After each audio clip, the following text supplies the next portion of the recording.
যাদের কাছে পুঁজি আছে তারাও শুরু করতে পারবে, যাদের কাছে পুঁজি নেই তারাও শুরু করতে পারবে এক্সপোর্টের ব্যবসাকে। দর্শক, আপনারা বিভিন্ন ধরনের যে শিল্পপতি আছে, বড় বড় ব্যবসায়ী আছে, তাদের হিস্ট্রি চেক করে দেখুন, তারা তো সব জিরো থেকেই শুরু করেছে। এখানে ভয় করলে হবে না, পিছিয়ে থাকলে হবে না। এক্সপোর্ট ইম্পোর্ট ব্যবসা নিয়ে আপনার মনে যে ভয় কাজ করছে, সেই ভয়কে এখনই দূর করুন এবং কালকে নয় আজকে এই ভিডিও দেখার পর থেকে এক্সপোর্টের ব্যবসাকে শুরু করে দিন।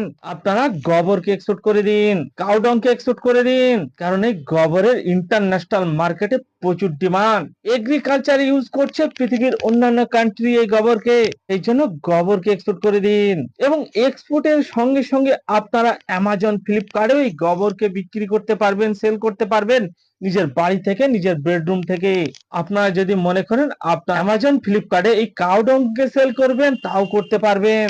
কাউডং কেক তৈরি করুন, কেক তৈরি করে সেই কেককে অ্যামাজন ফ্লিপকার্টে সেল করুন, এর প্রচুর ডিমান্ড। তাহলে আজকের ভিডিওটি যারা গ্রামে বসবাস করেন তাদের জন্য খুবই ইন্টারেস্টিং হতে চলেছে।